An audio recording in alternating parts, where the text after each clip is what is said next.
Hey there everybody, happy Wednesday! Woohoo! So, let's talk about Tuesday, shall we? Well, not too much happened. I did finally get a pet that in World of Warcraft that I've been after for a long time. And I actually kind of find it funny how it happened, because I actually got something rare from the dungeon that it comes from first before I got this pet.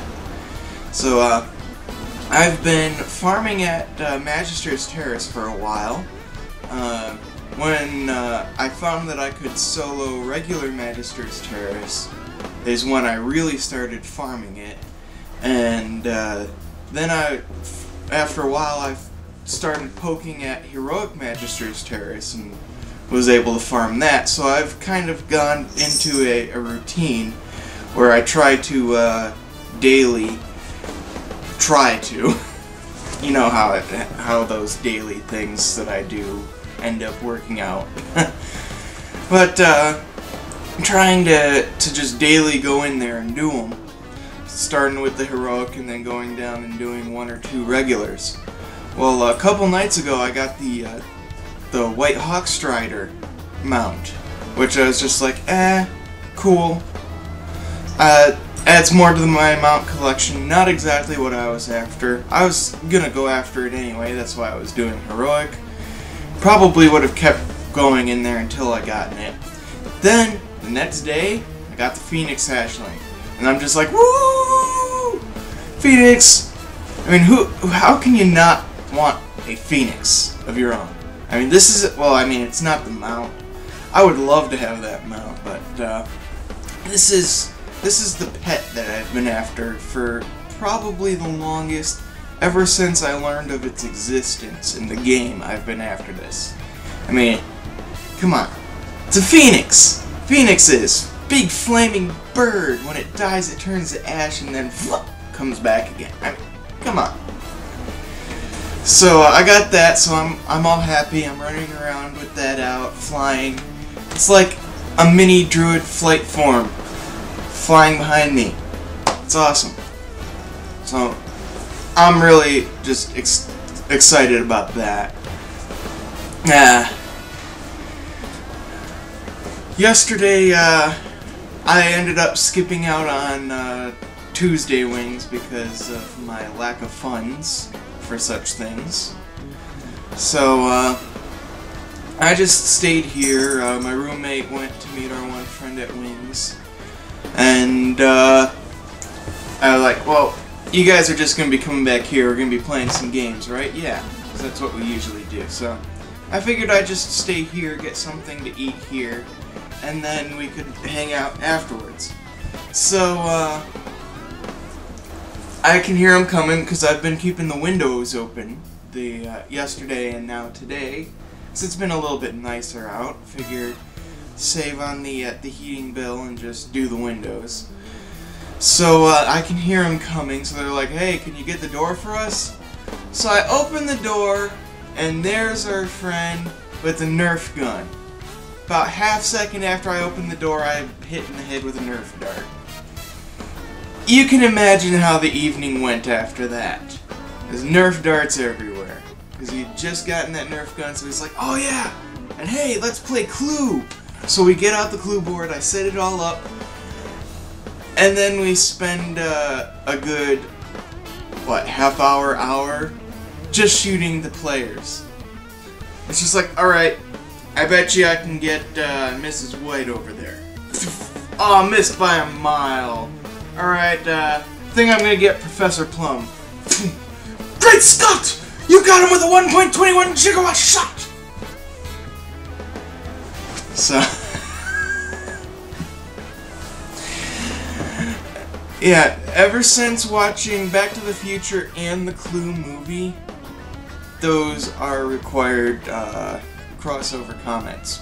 Anyway, so we did that, then we played a few rounds of Clue while watching the movie Clue, And it was actually quite interesting. Our friend, he seems to be one of those people who's like, what you just did there is just giving me a mountain of information, and he's just like, does a lot of that bluffing sort of thing. But he also, you can see that he's also paying a lot more attention and doing a lot more deductive reasoning. Even if his thoughts take him a little bit off track, he is getting somewhere with every single suggestion, even if it's not his own suggestion. He's a very dangerous individual to play with, I'll say, because he does have that extra little bit of skill in there. There's natural skill to do stuff. So you have to take a little bit more chances when you finally get to where, alright, it's either this place, and I can see in his eye that he's going to be going for that accusation on his next turn, so I have to make the accusation now if I want to win. And it's between either this room or this room. It actually came down to that. Early on, we figured out it had to have been Miss Scarlet with the wrench, but we needed to figure out the room. And I was down to 2 rooms left, either the ballroom or the billiard room. And I got incredibly lucky because he only rolled a 2 and was 2 steps away from going into a room, wasting his accusation chance. So I'm like, alright, it's now or never. Miss Scarlet with the wrench in the ballroom. I win. I win. So, it's definitely enhances the game having someone like that around who is going to be doing more of that, because like, just like when me and my roommate are usually playing, the other people are more, like, kind of holding back as much as they can. They're just like, and just taking each thing as it comes. Not even thinking about what the other people are doing as much. So, it definitely brings up the challenge level. I love to play Clue with him anytime, because that's what keeps your brain juices flowing. That's what you need. You need to keep those brain juices flowing. That's why they have those brain age games. Even though they're kind of really lame, they make you think. And the more you have to think about something, the better. You can tell I haven't played Brain Age that much. But there's always the math ones that got me. Anyway, that's about all that I have for you guys from yesterday. Definitely smaller than yesterday's video, but that's because that video had 4 days worth. So now this is just going into awkward silent mode, so I'm just going to say catch you all later instead of thinking what else can I talk about. So later.